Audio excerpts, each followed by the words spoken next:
اسرائیل نے مشرق وسطی میں نئی جنگ چھیڑ دی۔ اسرائیل کا ایران پر بڑا فضائی حملہ، مسلح افواج پاسداران انقلاب کے سربراہ سمیت متعدد کمانڈرز اور 6 سائنسدان شہید۔ نتنز جوہری مرکز کو نشانہ بنایا گیا۔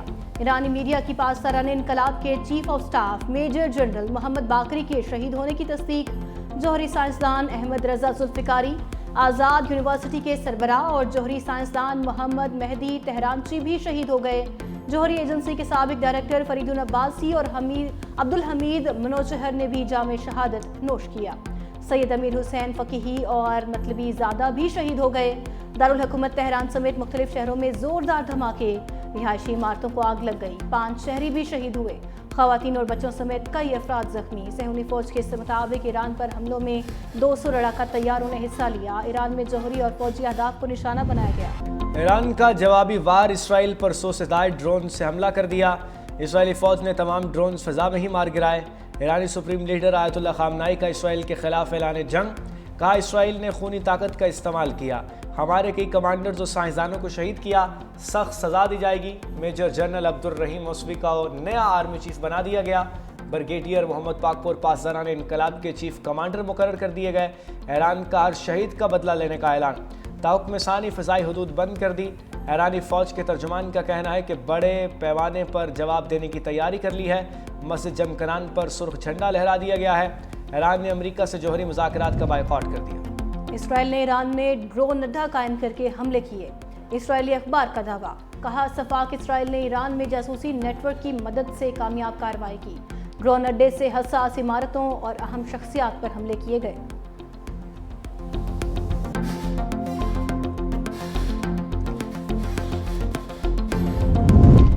ایران کے جوابی بیلسٹک حملوں کا بھی خدشہ، اسرائیل میں ہائی الرٹ، ایمرجنسی نافذ۔ اسرائیلی وزیر اعظم نیتن یاہو بولے، ایران کے جوہری سائنسدانوں اور فوجی تنصیبات کو نشانہ بنایا، جوہری افزودگی نظام کو نشانہ بنایا۔ ہماری لڑائی ایرانی عوام سے نہیں، ایرانی آمریت سے ہے۔ اسرائیل تاریخ کے فیصلہ کن موڑ پر ہے، ایران پر کئی روز تک حملے جاری رکھنے کا اعلان۔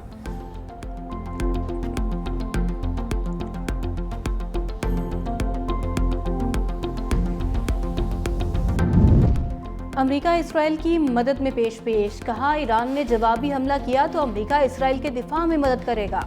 ایران ایٹم بم نہیں رکھ سکتا، مذاکرات کی میز پر واپس آنے کی امید کرتے ہیں۔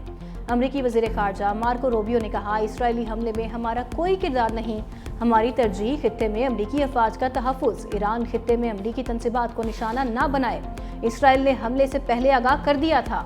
صدر ٹرمپ نے کابینہ کا ہنگامی اجلاس بھی طلب کر لیا۔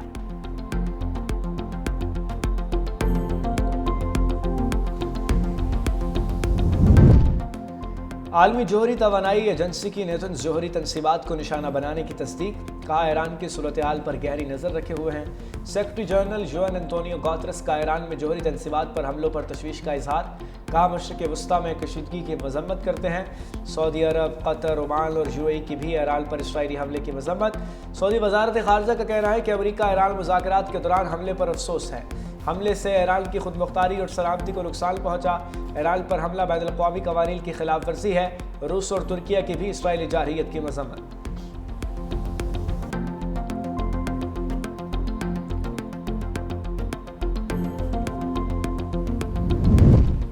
پاکستان کی ایران پر اسرائیلی حملے کی مذمت، صدر مملکت آصف علی زرداری نے کہا، حملے بین الاقوامی قانون کے بنیادی اصولوں کی سراسر خلاف ورزی، عالمی برادری اور اقوام متحدہ کو چاہیے کہ اسرائیل کا احتساب کرے۔ وزیر اعظم شہباز شریف نے کہا، اسرائیل کا سنگین اور غیر ذمہ دارانہ اقدام انتہائی تشویشناک ہے۔ حملہ خطے کی نازک صورتحال کو مزید عدم استحکام سے دوچار کر سکتا ہے۔ شہباز شریف کا عالمی برادری اور اقوام متحدہ سے فوری اقدامات کا مطالبہ۔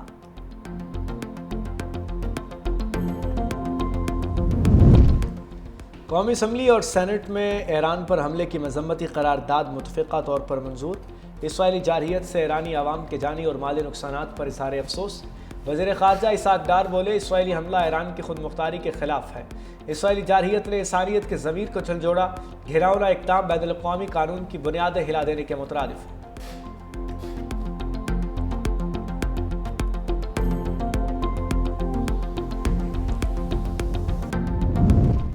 اسرائیل کی ایران پر حملے سے علاقائی استحکام کو شدید خطرہ لاحق ہوا۔ چیئرمین پیپلز پارٹی بلاول بھٹو زرداری کی ایران میں اسرائیل کے بلا اشتعال حملے کی مذمت۔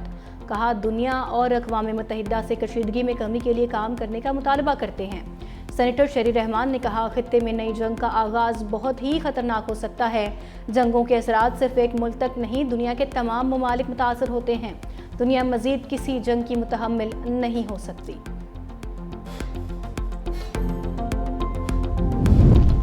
مشرق وسطیٰ میں شدید کشیدگی، عالمی منڈی میں خام تیل کی قیمتوں کو پر لگ گئے، 10% تک اضافہ۔ ایران اسرائیل کشیدگی کے بعد برنٹ خام تیل $76 فی بیرل، WTI خام تیل کی قیمت $75 فی بیرل ہو گئی۔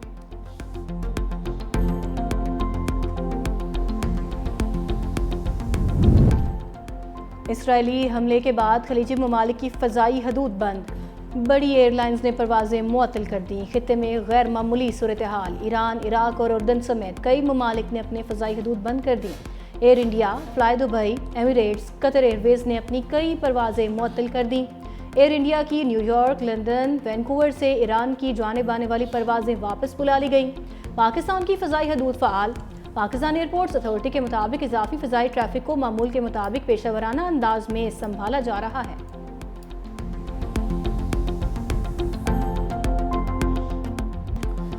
کشمیر کا تنازع دیرینہ ہے، تمام مسائل حل کروا سکتا ہوں، مسئلہ کشمیر پر امریکی صدر کا بڑا بیان۔ کہا ایٹمی جنگ تجارت سے رکوائی، میرے سوا کوئی اور ایٹمی جنگ نہیں رکوا سکتا تھا۔ پاکستان اور بھارت سے کہا ہے کہ اگر جنگ کرو گے تو تجارت نہیں ہوگی، ایران کو جوہری ہتھیار حاصل نہیں کرنے دیں گے۔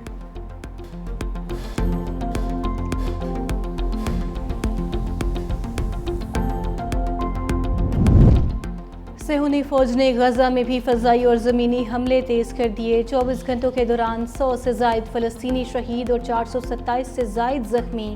اسرائیلی فورسز نے امدادی کیمپس، ہسپتالوں اور مختلف گھروں کو نشانہ بنایا۔ مغربی کنارے کے جنین پناہ گزین کیمپ میں اسرائیلی بلڈوزرز نے کئی فلسطینی مکانات کو مسمار کر دیا۔ دوسری جانب اسرائیلی فورسز مسجد اقصی پر دھاوا بول دیا، فلسطینیوں کو نماز پڑھنے سے بھی روک دیا۔ سندھ کا بجٹ آج پیش کیا جائے گا۔ صوبائی بجٹ کا مجموعی حجم 3056 ارب روپے ہونے کا امکان۔ 3000 سے زائد اسکیموں کے لیے 331 ارب روپے مختص۔ ترقیاتی بجٹ میں 59 ارب روپے اضافہ تجویز۔ ترقیاتی بجٹ 1000 ارب روپے کا ہندسہ بھی عبور کر جائے گا۔ صحت کے شعبے کی ترقیاتی اسکیموں کے لیے 21 ارب 31 کروڑ سے زائد۔ تعلیم کے لیے 38 ارب 20 کروڑ سے زائد مختص کیے جانے کا امکان۔ 9 انٹرنیشنل ڈونر پارٹنرز بھی سندھ حکومت کے ساتھ منصوبوں میں اشتراک کریں گے۔ وزیر اعلیٰ سندھ کی زیر صدارت اجلاس بجٹ کی منظوری دے دی جائے گی۔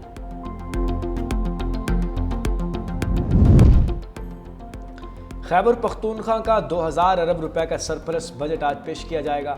سالانہ ترقیاتی پروگرام کے لیے 528 ارب روپے کے فنڈز رکھنے کی تجویز۔ بندوبستی اضلاع کے لیے 195، لوکل گورنمنٹ کے لیے 39 ارب روپے سے زیادہ رکھے جائیں گے۔ صوبے میں تعلیمی ایمرجنسی نافذ کی جائے گی۔ اسکولوں میں سہولیات پورا کرنے اور آؤٹ آف اسکول چلڈرن کے لیے فنڈز رکھے جائیں گے۔ صوبے میں سیاحت کے فروغ کے لیے سیاحتی مقامات میں سڑکوں کی تعمیر اور بحالی کے لیے فنڈز مختص کرنے کی تجویز۔ پنجاب کا بجٹ 16 جون کو پیش کیا جائے گا۔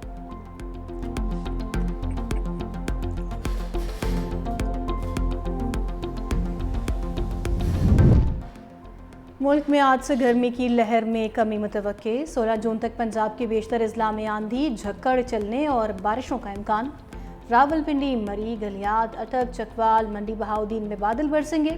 حافظ آباد، گجرات، جہلم، گوجرانوالا میں تیز ہواؤں کے ساتھ بارش کی پیشگوئی۔ بارشوں کے سلسلے سے گرمی اور ہیٹ ویو کی شدت میں کمی متوقع۔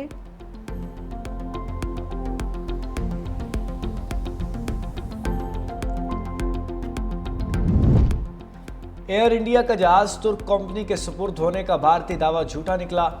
ترک خبر رساں ایجنسی کی فیکٹ چیک لائن نے دعوے کو بے بنیاد قرار دے دیا۔